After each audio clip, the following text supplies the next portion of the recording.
those who just can't get enough LIV Golf. It's time for the post-game show here. I'm Arlo White, this is Jerry Foles, that's David Fairty, of course. We are here at the side of the ninth fairway in between greens at 9 and 10.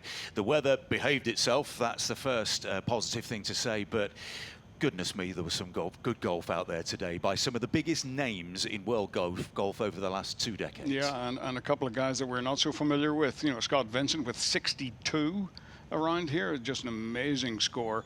So many of these top players played so well, but for me, Jerry, the monster under the bed is Brooks Koepka.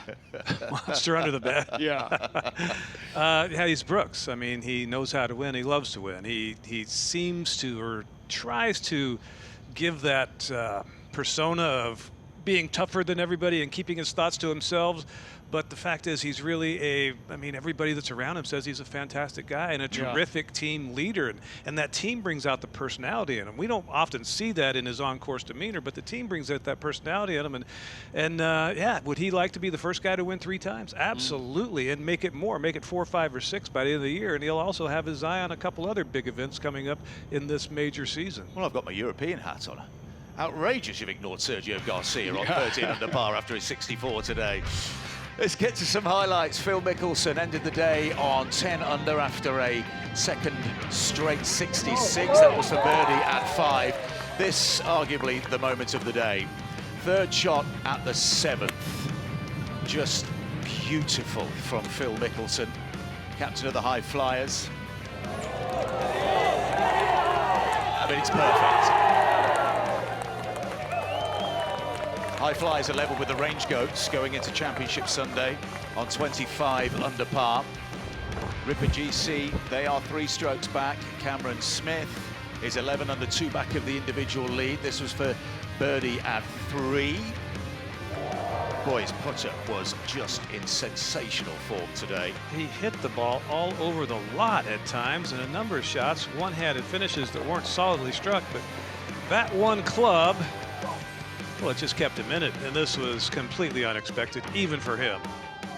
This was for birdie at 18. He went round in 66 today, so he's 11 under par. That is just genius. But Taylor Gooch, I think it's Taylor Gooch's world, and we just live in it at the moment. Yeah, it seems like that. That for birdie at 2. Remember, 64 yesterday for our Adelaide winner. Taylor Gooch, 65 today. This is for birdie at 7. He's just playing some lights-out golf at the moment for birdie at 17, which is great for the Range Goats, of course. So who we got next? Brooks Koepka.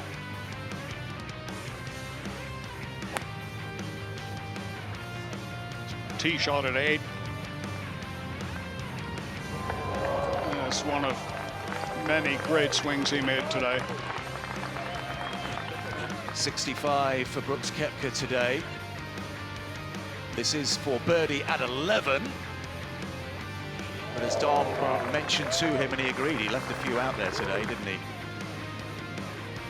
This is at 14 for birdie. He will start Championship Sunday a stroke behind 2 players, one of which is Sergio Garcia. This was for birdie at 7. Next for birdie at 12. He was victorious here in 2018 in the Singapore Open. 65 yesterday, 64 today for Sergio Garcia. This was his birdie putt at 15. Just glorious. And then at 16 for birdie. Sergio 13 under par. Folks at home are absolutely loving the leaderboard. Still up at midnight in New York watching a packed leaderboard. Let's go Sergio. Not official Brett, loving watching the action from Singapore. The leaderboard is fire or lit. Or blazing. Hot. It's late in the States, but I'm kind of hooked on this showdown at the moment. Seth Morales. So this is the individual leaderboard at the end of a scintillating second day. Sergio Garcia, Taylor Gooch, they are tied for the lead on 13 under par. Brooks Koepka 12 under, Cam Smith, Tringale, Vincent with a 62 today are 11 under. Phil is there or thereabouts, maybe a little disappointed with a couple of holes on his back nine, but he is only 3 strokes off the lead. Dustin Johnson 5 under par. Bubba Watson had a really good day today for the Range Goats as well. He is 6 under. The 4 races will come strong tomorrow. You can guarantee it. It's what they usually do. Siwon Kim is under par, 1 under. That's great news for him as he works his way back to form. Anirban Lahiri up there, 3 under par.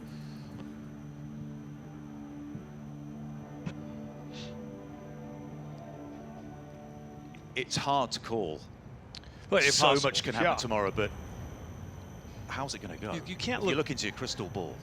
You can't look too far down that list, can you, David? Because I mean, it's one thing to come from 6, 7 back, 8 back. Yeah. It's another thing when you have to have that many great players. When you've got that many great players in front of you, I think, you know, Mickelson, you know, all the way down to 7th there, you know, and Phil is perfectly capable of shooting very low. But anybody from him up, I mean, really, you know, pick a winner. But like I said, you know, I kind of like Brooks Koepka, you know, for the whole under the bed thing, you know, Phil has scaring everybody. Phil has produced some excellent final rounds in LIV Golf. He just hadn't been in the position going into Championship Sunday to challenge for the title. Well, he is in position to do something similar than he did at Augusta a few weeks ago on the final day. Yeah, if it weren't for Augusta, I don't think even the most daring betting men would be giving him a chance tomorrow, but we'd be nuts not to based on what we saw there. And I'll be back in a little bit. I'm going to go join my friends here shortly. But no, we'd be nuts to think, based on the form before the Masters, that he'd have a chance to get it done tomorrow. We just think he's kind of getting that confidence back. That confidence is there, and that game is there.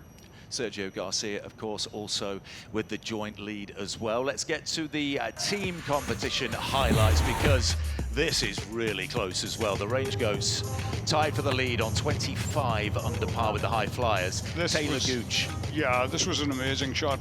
A little hook 9-iron. He hooked that about 25 yards all the way around, curls it around behind the hole. That was his second shot at 3.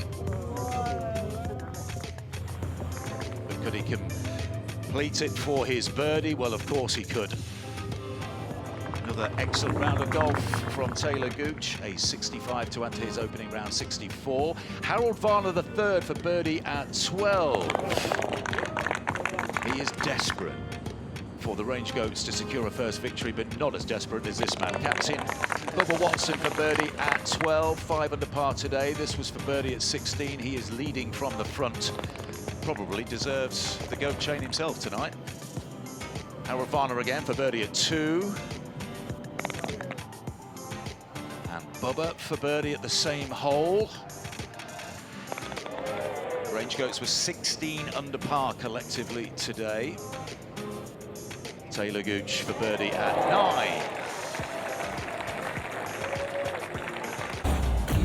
To the High Flyers, who are our overnight leaders by a stroke, so they've been pegged back by 1, but they were 13 under par today. Cameron Tringale's tee shot at 2.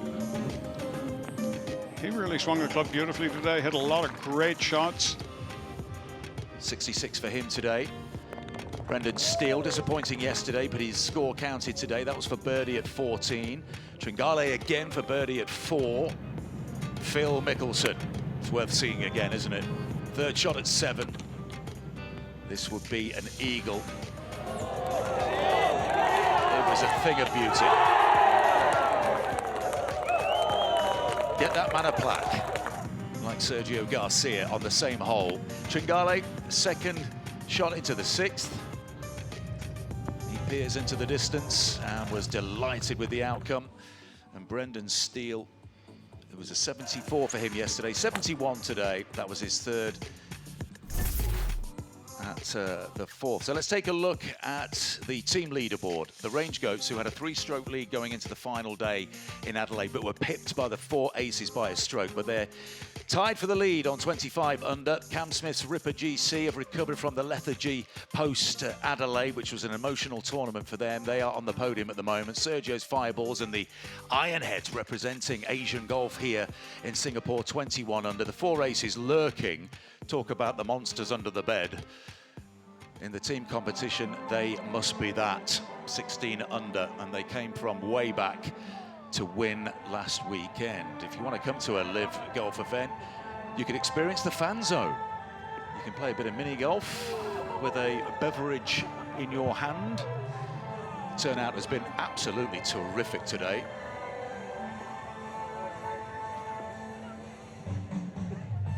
So the team competition, once again, could go all the way. And, you know, last week, I think we talked about it in the call, Taylor Gooch had a 10-stroke lead. So we weren't really talking about necessarily an exciting climax in the individual event, but it turned out to be so because Taylor struggled a little bit mid-round.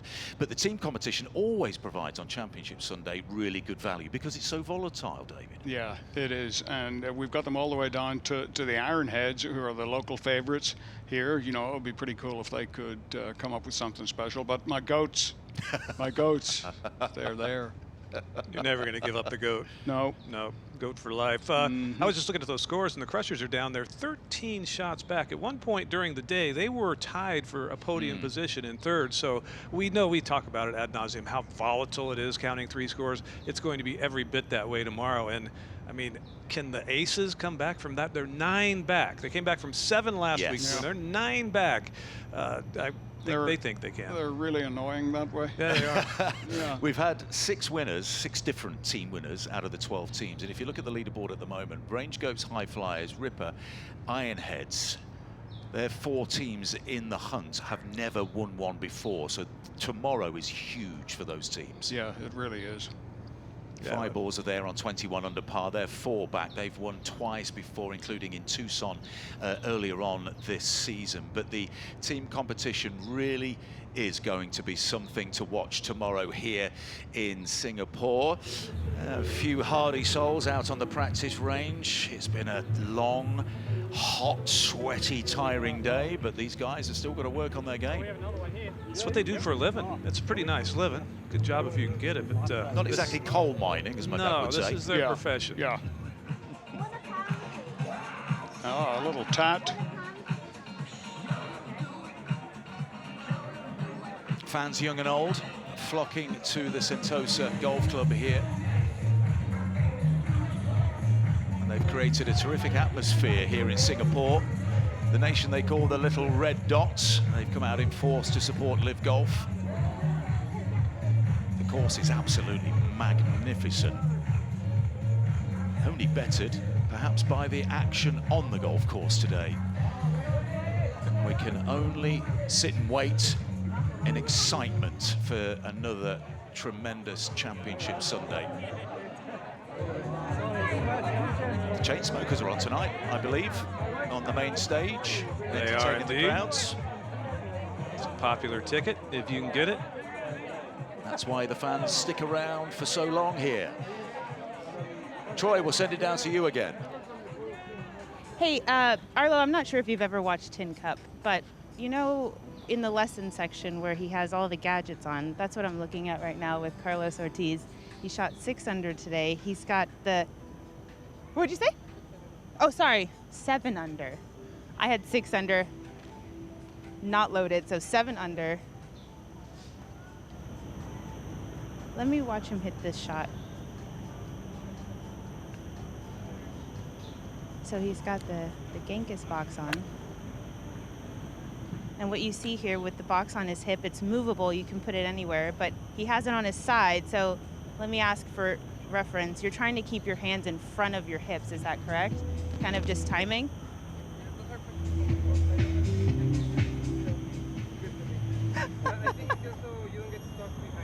Right, so a lot of players will get their hands kind of stuck behind their right hip. hit the ball really well.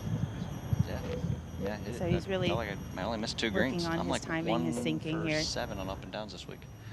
I can't. Also having that ball right below his neck.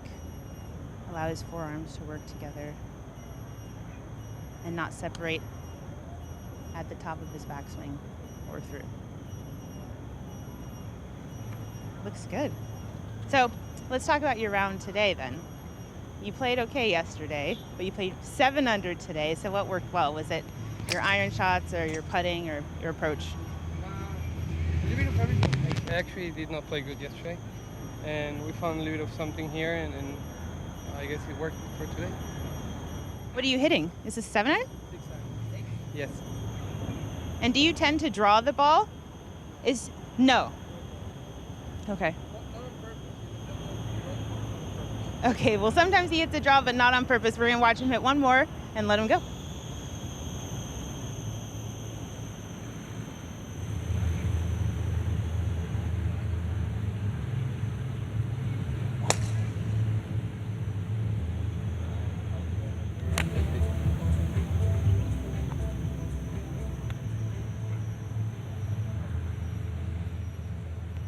Very important that we emphasise that Carlos Ortiz got a 64 today, not a 65. We've got to get this stuff right, haven't we?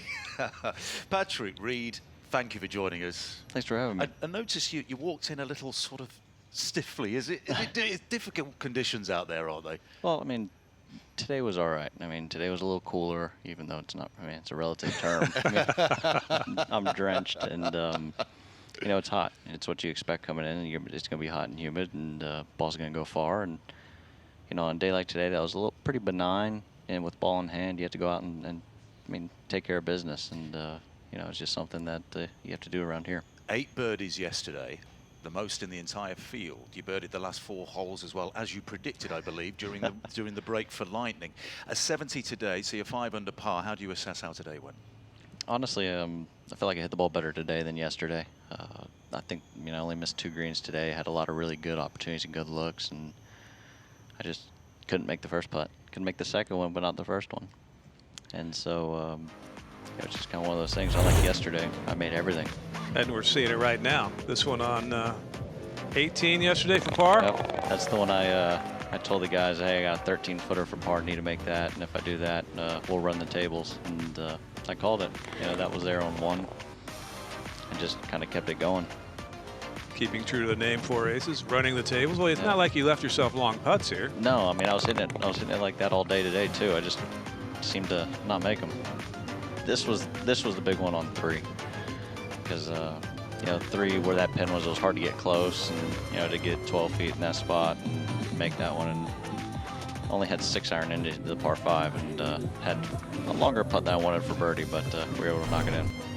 Now you obviously want to get it done, not only as a member of the team, but individually in LIV Golf. But a couple of weeks ago, you had a pretty big week as well. Did you see that coming? And was it your performance at Augusta a product of how comfortable you feel around there? Yeah, you know, I feel like I'm hitting the ball really well. I feel like, you know, my putting's been normally how it normally is. I usually make a lot of putts, and you know, the biggest thing for me has always been off the tee. You got to get the ball in the fairway, and I feel like I've done a lot of really good work with coach and everything, getting the driver and 3-wood, you know, how it's supposed to be. And you know, honestly, I feel like a place like this would set up pretty well for me. It's just, you know, got to get those putts to fall around here. But, you know, at Augusta, I'm obviously very comfortable with how I roll the rock there. And, you know, I just feel like I'm in good form. I feel like it was it was time to kind of put the throttle down, and I was able to kind of get that momentum there at Orlando to kind of let that keep going.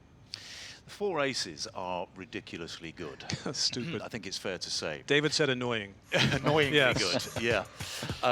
So you haven't finished off the podium so far this season. 2nd in Mayakoba, 2nd in Tucson, 3rd in Orlando. You won last week. You were 7 back Annoying. going into the final round. We're only 7 back. But you're 9 back. You're 9 back this week. 9 back this week. That's So fine. you just like to make it interesting for Yeah. yourselves, don't you? Here's some highlights from today. You just saw Dustin Johnson, the captain, 2nd at 15. There's Pat, PP. yeah. That was for birdie at 13. He's been contributing all season. Yeah, PP's been playing some good golf. You know, it's good for Pat, and also great for the team because, you know, just, you know, you expect DJ to do that. But, you know, to have Pat to come out and play the way he's been playing, kind of consistent, too. You know, you always know that if one guy has an off day, we have all the other 3 to pick us up. How much fun is he as a teammate? I mean, it's unfiltered, raw honesty at all times. I love PP. It's so much fun. Just spending time. You never know what he's going to say.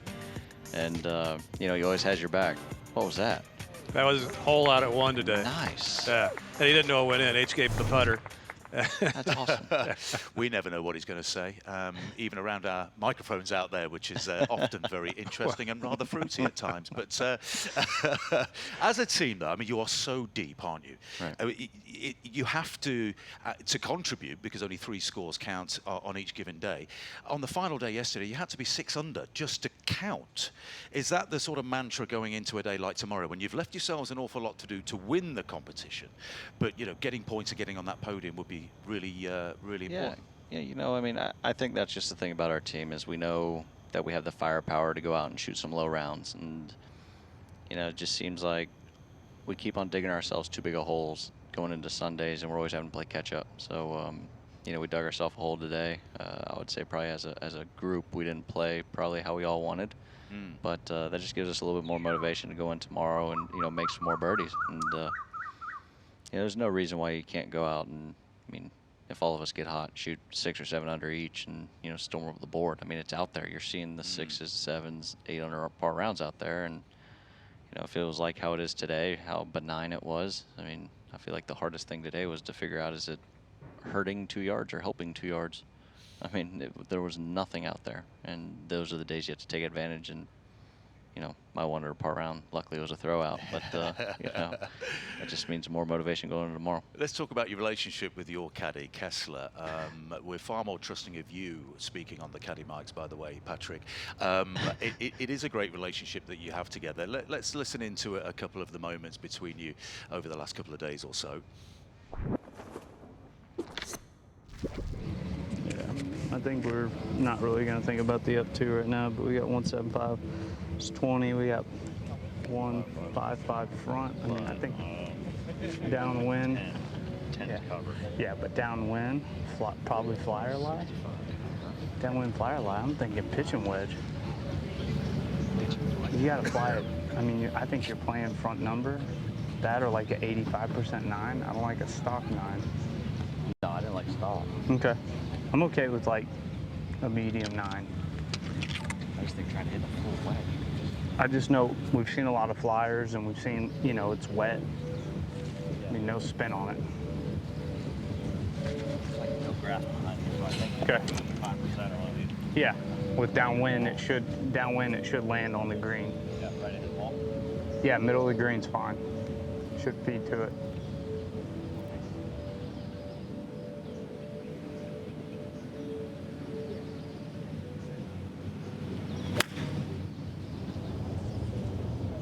Get up a little bit. There we go. Yep.